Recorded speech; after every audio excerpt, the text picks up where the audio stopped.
ڈال کر رکھیں جسے ہر آتا جاتا انسان پڑھ نہ سکے۔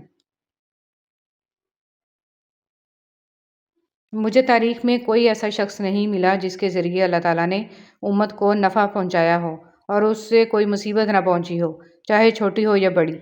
مصیبت ایک ایسا دروازہ ہے جس سے ہر سچے کو داخل ہونا ہی ہوتا ہے۔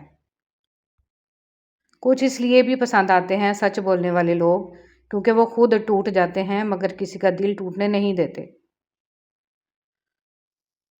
اچھے سے اچھے پھول کی مہک بھی کچھ دیر بعد ختم ہو جاتی ہے، لیکن اچھے اخلاق اور اچھے سلوک کی مہک انسان کی موت کے بعد بھی رہتی ہے۔ کتنا ہی خوبصورت احساس ہے نا کہ رب کو اپنی محبت کا یقین نہیں دلانا پڑتا۔ رسول اللہ صلی اللہ علیہ وسلم نے فرمایا، جس نے اللہ کی خاطر محبت کی، اللہ کی خاطر غصہ کیا، اللہ کے لیے دیا اور اللہ کی رضامندی کے پیش نظر نہ دیا تو اس نے ایمان کو کامل کر لیا۔ ٹوٹنے، بکھرنے اور کٹنے کے بعد بھی ایک نئی اور خوبصورت زندگی کا آغاز ممکن ہے، اس لیے کبھی مایوس مت ہوں کیونکہ ہر خزاں کے بعد بہار لازم ہے۔ پانی دریا میں ہو یا آنکھوں میں، گہرائی اور راز دونوں میں ہوتے ہیں۔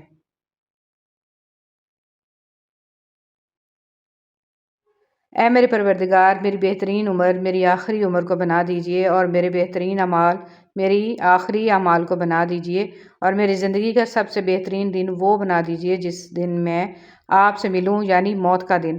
یا رب، میرا خاتمہ ایمان پر فرما دیجیے، آمین۔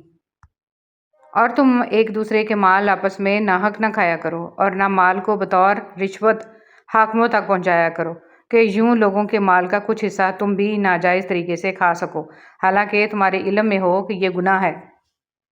دوسروں کے حق میں کی گئی آپ کی دعا قبول ہو یا نہ ہو، لیکن آپ کے اعمال میں ایک نیکی کا اضافہ ضرور کر جاتی ہے۔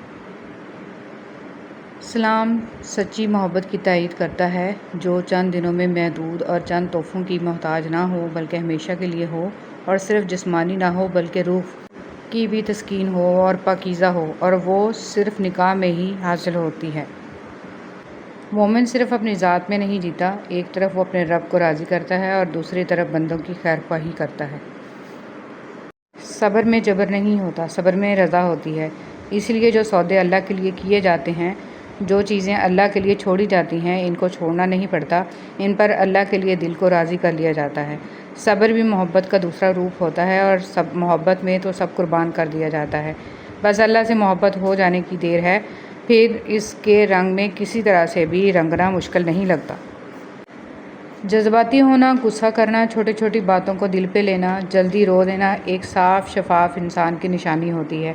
ان میں جذبات کی شدت ہوتی ہے۔ ایسے لوگ رشتوں کو نبھانے کے لیے دماغ نہیں بلکہ دل سے پوری ایمانداری، وفاداری اور خلوص سے نبھا کرتے ہیں۔ یہ بہت سچے دوست ہوتے ہیں اور یہ سب خوبیاں کسی منافق میں نہیں پائی جاتی۔ مسلمان چاہے جتنے ماڈرن ہونے کی کوشش میں اسلام سے آزاد ہوتے چلے جائیں، بہرحال سکون آخر میں اسلام میں ہی ملے گا۔ ٹھوکریں تجربے بتائیں گے کہ دنیا اور آخرت کا سکون اور سلامتی صرف اسلام کے جھنڈے تلے ہے، راہ فرار میں نہیں ہے۔ شادیاں کرنا، بچے پیدا کرنا، انہیں پالنا کوئی بڑا کام نہیں، یہ ذمہ داری جانور اور پرندے بھی خوب نبھا رہے ہیں۔ مسلمان ماں باپ کی حقیقی ذمہ داری اپنی نسلوں کو دینی تربیت کا ماحول فراہم کرنا ہے تاکہ اپنے بعد ایمان والی نسلیں چھوڑ جائیں۔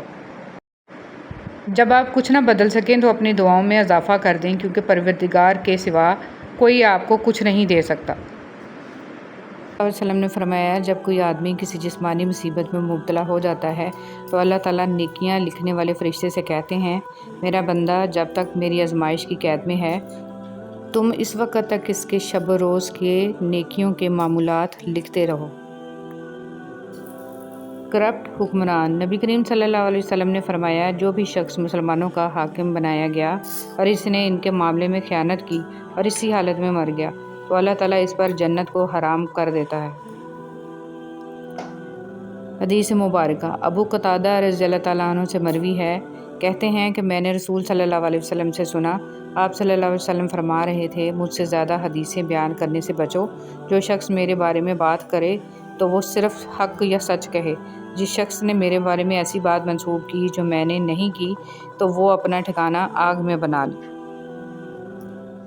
رسول صلی اللہ علیہ وسلم نے فرمایا، جو شخص اللہ سے مسلسل استغفار کرتا ہے، اللہ اس کے لیے ہر تنگی سے نکلنے کا راستہ اور ہر پریشانی سے نجات کا ذریعہ بنا دیتا ہے، اور اسے ایسی جگہ سے رزق دیتا ہے جہاں سے اسے گمان بھی نہیں ہوتا۔ لوگوں کو دل سے اتارنا بھی سیکھیں، ہر کسی کا بوجھ دل میں رکھ کر نہیں گما کرتے۔ ٹوٹی ہوئی دوستیاں، مردہ احساس، کمزور رشتے، سب کو دفن کر کے آگے بڑھنا سیکھیں۔ قیامت کی حسرتوں میں سے ایک بڑی حسرت یہ ہے کہ کوئی اپنی محنت سے کی گئی نیکیوں کو کسی اور کے میزان میں دیکھے، اس لیے زبان کی حفاظت بے حد ضروری ہے۔ وہ دل کتنے خوبصورت ہوتے ہیں جن میں کسی کے لیے حسد، بغض، کینہ نہیں ہوتا، بس محبت، شفقت اور خیر کے جذبات ہوتے ہیں۔ ایسے دل بہت قیمتی اور اپنے اور سب کے لیے سکون و عافیت کا سبب ہوتے ہیں۔ اپنے دلوں پر محنت کیجیے کہ ان کو ایسے ہی قیمتی اور پرسکون بنائیں۔ رسول صلی اللہ علیہ وسلم کی نصیحتیں۔ معاذ بن جبل رضی اللہ تعالیٰ عنہ سے مروی ہے کہ رسول صلی اللہ علیہ وسلم نے فرمایا، انہیں کسی قوم کی طرف بھیجا تو انہوں نے کہا، اے اللہ کے رسول، مجھے نصیحت کیجیے۔ آپ صلی اللہ علیہ وسلم نے فرمایا، سلام کو عام کرو اور کھانا کھلاؤ، اور اللہ سے اس طرح حیا کرو جس طرح تم اپنے گھر کے کسی فرد سے حیا کرتے ہو، اور جب گناہ کرو تو اس کے بعد نیکی کرو۔ اور جتنے دوست، اپنی زندگی میں ایسے دوستوں کو شامل کیا کرو، کبھی وہ آئینہ ہو اور کبھی وہ سایہ ہو، کیونکہ آئینہ جھوٹ نہیں بولتا اور سایہ ساتھ نہیں چھوڑتا۔ سنہری الفاظ۔ اچھے وقت اور اچھے لوگ ہر کسی کے مقدر میں نہیں ہوتے، جب بھی ان میں سے کوئی مل جائے تو اسے ضائع نہیں کرنا چاہیے۔ رہے سلامت زندگی ان کی جو میری خوشیوں کی فریاد کرتے ہیں، اے اللہ ان کی زندگی خوشیوں سے بھر دے جو مجھے دعاؤں میں یاد رکھتے ہیں۔ لوگ نصیحت سے نہیں ٹھوکر سے سبق لیتے ہیں، کیونکہ نصیحت اکثر ایک کان سے داخل ہو کر دوسرے کان سے باہر نکل جاتی ہے، مگر ٹھوکر سیدھی دل پر لگتی ہے۔